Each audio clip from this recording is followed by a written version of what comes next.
to Imagine That. We're your hosts, Rayne and Raygan. today we will read a story regarded as one of the most romantic short stories, The Gift of the Magi. It's a timeless tale about young love, kindness, and doing something special for the person you care about. The story was written by a famous author named William Sidney Porter using the pen name O. Henry. His story first came out in the newspaper in 1905 and was later put in a book called The 4 Million. So find a comfy spot and enjoy this story as it takes you back to simpler times.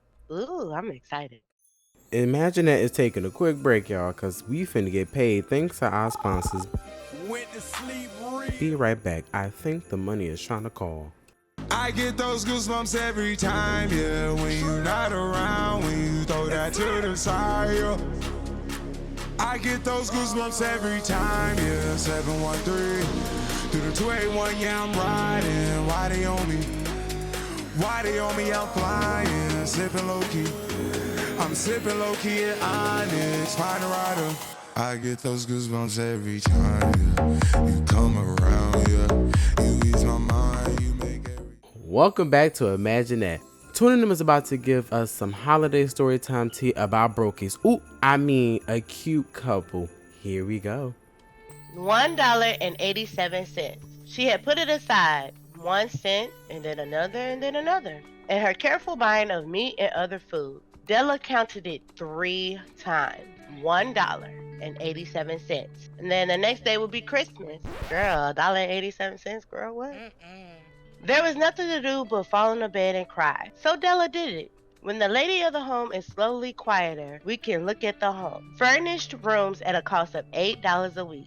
In the hall below was a letter box, too small to hold a letter. Also, there was a name beside the door. Mr. James Dillingham Young. Now, who is that? Girl, I don't know. When the name was placed there, Mr. James Dillingham Young was being paid $30 a week. Now, when he was being paid only $20 a week, the name seemed too long and important. It should perhaps have been Mr. James D. Young. But when Mr. James Dillingham Young entered the furnished rooms, his name became very short indeed. Mrs. James Dillingham Young put her arms warmingly around him and called him Jim. You have already met her. She is Della.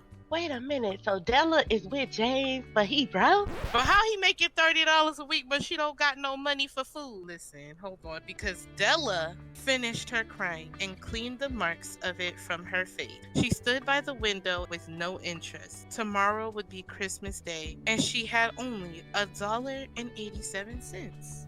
She had put aside as much as she could for months with this result. $20 a week is not much. Everything had cost more than she had expected. It always happened like that. Only $1.87 to buy a gift for Jim, her Jim.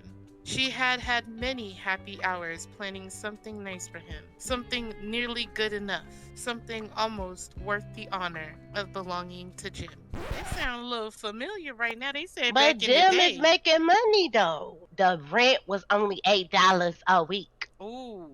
Mm-hmm. You right. So what you spending all your money on, Jim?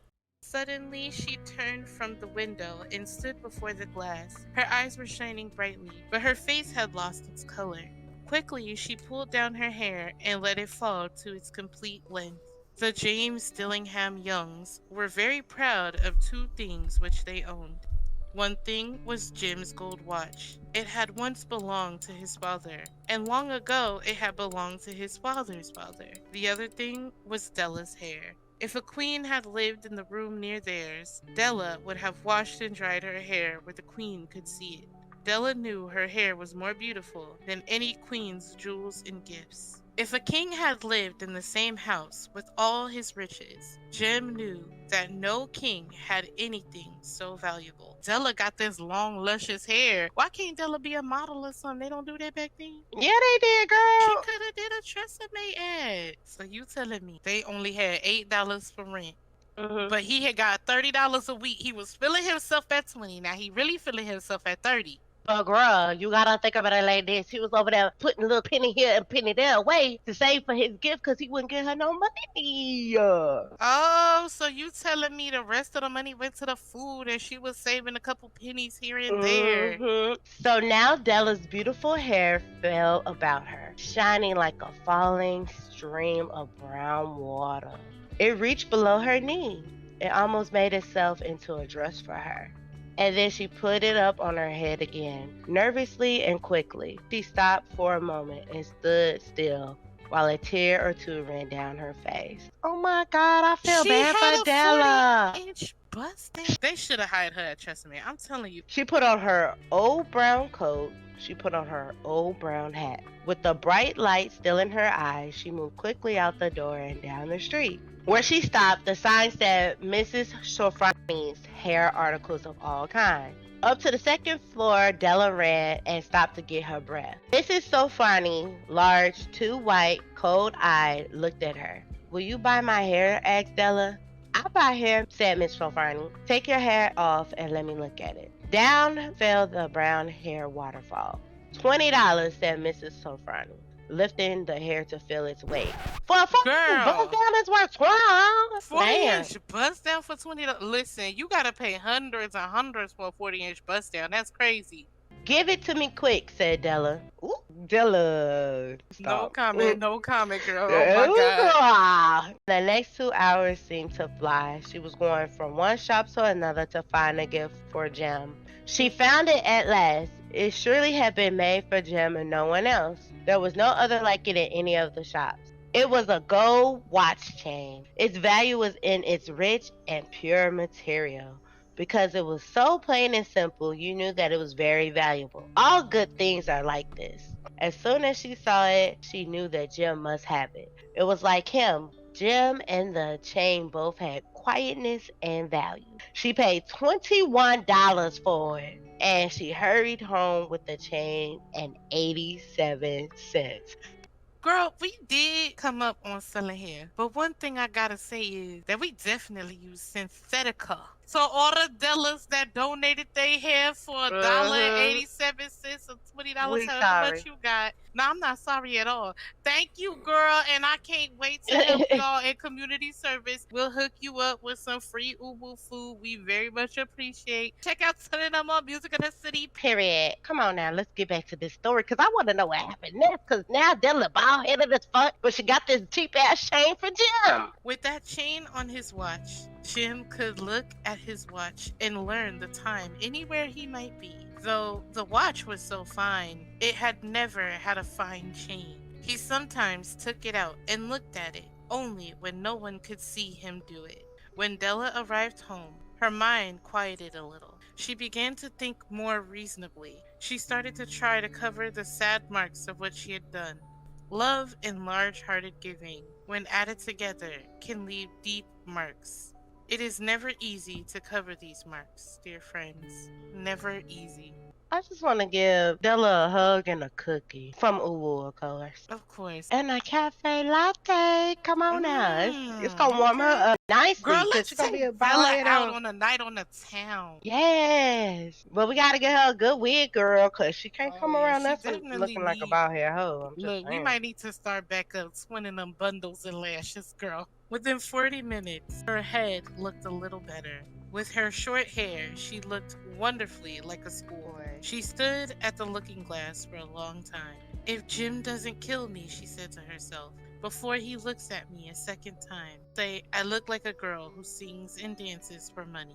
Because she got short hair. No, because you know what that meant back in the day. That means you was a flapper girl. You was over there flapping that pussy. Not the flapping them coochie lips. At 7, Jim's dinner was ready for him. Jim was never late. Della held the watch chain in her hand and sat near the door where he always entered. Then she heard his steps in the hall, and her face lost color for a moment. She often said little prayers quietly about simple everyday things. And now she said, please God, make him think I'm still pretty. He better, if he know what's good for him, because I make him. If he don't, he finna be wifeless. He wasn't gonna have no dinner at 7 p.m. The door opened and Jim stepped in. He looked very thin and he was not smiling. Poor fellow, he was only 22, and with a family to take care of. He needed a new coat, and he had nothing to cover his cold hands. Jim stopped inside the door. He was as quiet as a hunting dog when it's near a bird. His eyes looked strangely at Della, and there was an expression in them that she could not understand. It filled her with fear. It was not anger, nor surprise, nor anything she had been ready for. He simply looked at her with a strange expression on his face. Della went to him. "Jim, dear," she cried, "don't look at me like that. I had my hair cut off and sold it. I couldn't live through Christmas without giving you a gift. My hair will grow again. You won't care, will you? My hair grows very fast. It's Christmas, Jim. Let's be happy. You don't know what a beautiful, nice gift I got for you." Girl, Just crazy. Jim is mad. Why he looking at her like that? He said, who this bald-headed little boy in my motherfucking hallway? Oh. If that was me, I would have got up and left that man. Girl, period. You cut off your hair? Asked Jim slowly. He seemed to labor to understand what had happened. He seemed not to feel sure he knew. Cut it off and sold it? I'm me, Jim. I'm the same without my hair. Period. The same, bitch. Jim looked around the room. You say your hair is gone? Bitches, you out here. I'm sorry. Like, you finna make me go line by line and go off on you, Jim. But I'ma read this. "You don't have to look for it," said Della. "It's sold. It's the night before Christmas, boy. Be good to me because I sold it for you." Maybe the hairs of my head could have been counted, she said. But no one could ever count my love for you. Shall we eat dinner, Jim? Oh, that is so sweet, Della. You know what she said? "Listen, I did all this damn work for you. You better appreciate this shit and sit down and eat this damn dinner I didn't cook for you." Jim put his arms around his Della. From inside the coat, Jim took something tied in paper. He threw it upon the table. "I want you to understand me, Dell," he said. "Nothing like a haircut could make me love you any less. But if you open that, you may know what I felt when I came in." White fingers pulled off the paper, and then a cry of joy, and then a chain to chairs. For there lay the combs that Della had seen in a shop window for a long time. Beautiful combs with jewels, perfect for her beautiful hair. She had known they cost too much for her to buy them. She had looked at them without the least hope of owning them. And now they were hers, but her hair was gone. But she held them to her heart, and at last was able to look up and say, "My hair grows so fast, Jim."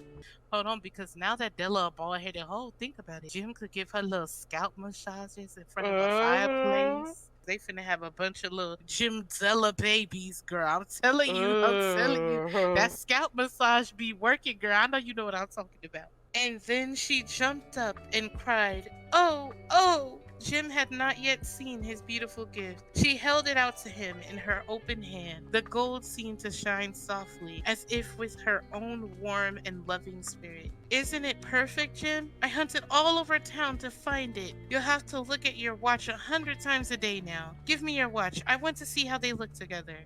Jim sat down and smiled. "Della," said he, "let's put our Christmas gifts away and keep them for a while. They're too nice to use now. I sold the watch to get the money to buy the combs, and now I think we should have our dinner." The Magi, as you know, were wise men, wonderfully wise men, who brought gifts to the newborn Christ child. They were the first to give Christmas gifts. Being wise, their gifts were doubtless wise ones. And here I have told you the story of two children who were not wise. Each sold the most valuable thing he owned in order to buy a gift for the other. But let me speak at least one word to the wise of these days. Of all who give gifts, these two were the most wise. Of all who give and receive gifts, they are the most wise. Everywhere they are the wise one. They are the Magi. Aw, that is so sweet. And Della is a bald-headed hoe. But Jim loved her bald-headed ass. That is so And Jim cute. can't tell time no more. Merry Christmas to all. From Twinenem, period.